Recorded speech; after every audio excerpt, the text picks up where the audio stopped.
Hello everybody and welcome to this video on Ōkami.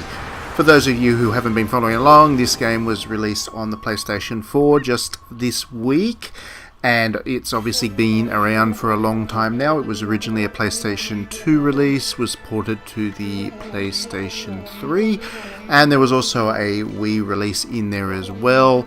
There was a DS release that was in the same franchise, but was a different game on top of that. The thing is, none of these games have actually sold particularly well, but good on Capcom for continuing to support the game, because it is one of those kinds of very artistic games that a lot of people should play, even if they don't, and it deserves all the credit it gets. It gets a lot of credit despite its sales. It's a critical darling, and it's really, really good.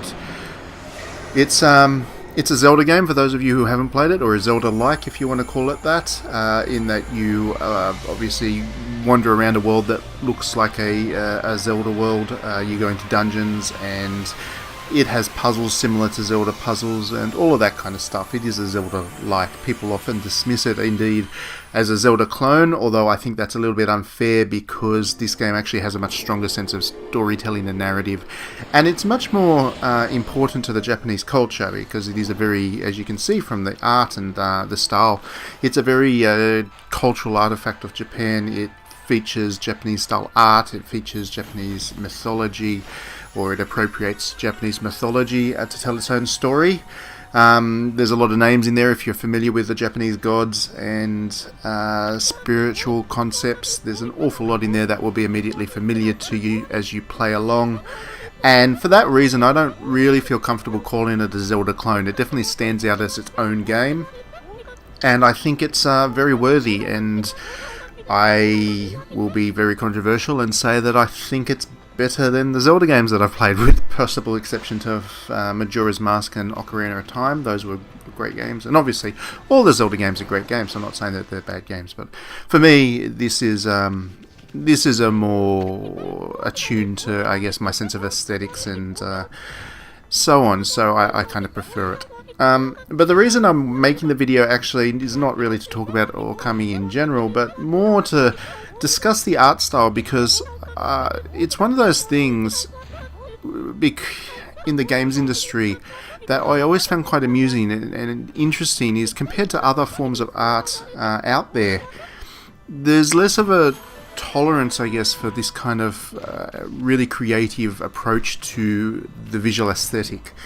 If you look at paintings being the easiest example, you've got such a wide variety of very different artists, like Monet or Degas or Dali or Jackson Pollock, and none of those artists, or Picasso, none of those artists actually create very realistic art by any means. It's all very abstract, it's all very stylized, they've created entire art movements around them if they're good enough. And though they might be controversial at the time, for example, Monet was quite controversial when he was just creating his sense of style, and Dali certainly had his critics over the years. There is that acceptance that in the art world that you can be different and you can be creative, and a visual aesthetic that isn't realistic is something worth chasing after. But in the games industry, it's a very different kind of thing, in that if you're not aiming to be realistic, you generally get criticized for your art, and Ōkami is a great example. This is a absolutely gorgeous game. I honestly think it's probably the most beautiful game on the PlayStation 4, but of course I'm very much in the minority there, and if you ask people what is the most beautiful game on the PlayStation 4, they're going to say stuff like Uncharted, for example, or The Last of Us remake, or The Last of Us HD remaster, or those kinds of games. Horizon is another one that'll probably pop up, and those games are certainly attractive, but the common thread in most games that are considered to be beautiful in this industry is that they aim to be realistic, and realism is something that is really held dear in the games industry within the mass kind of market, and many of the critics as well. And I don't know if that's something I can agree with, because for me, I've always grown up thinking that your art is meant to be creative and art is meant to be about expression, and whatever way you choose to make that expression doesn't matter, as long, what's underneath is what story you're telling, and the purpose of what you're doing is much more important. So I look at a game like Ōkami, and it's simple compared to, let's say, Uncharted or Horizon. It's the polygons that are pushing the game in the background, the technology underpinning the visual style is quite simple, because again, this is originally a PlayStation 2 game. But I don't notice that kind of thing. What I notice is the absolutely stunning art direction, and for me, art direction is so much more important, because art direction is where the story comes from the art. This is a cultural artifact to Japan because of the art direction, not because of the coding in the background. The coding is kind of the foundation, but where the real story comes from is the art direction. So I look at a game like this, and I think it's so much more beautiful than the realistic games out there.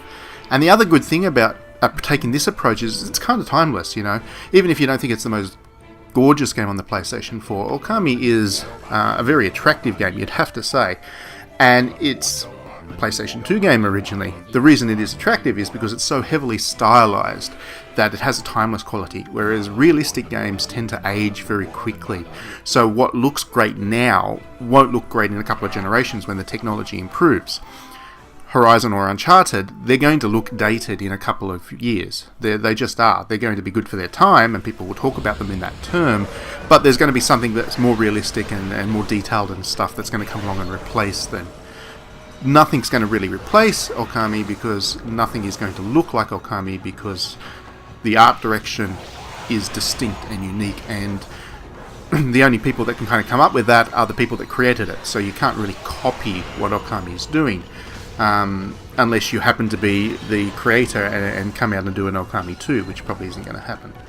So yeah, I wanted to talk about that briefly in this video, because I feel it's important that we recognize that art direction is very important to games, and that something like Ōkami is really beautiful. There's no point talking about it as though, because it's a PlayStation 2 game and because it has some technical rough edges by today's standards, there's no reason that should kind of override the discussion about the game's art style and the art direction, because that's where the real strength of this game is. I'll have a full review of this game up on digitallydownloaded.net. That'll talk about everything else as well.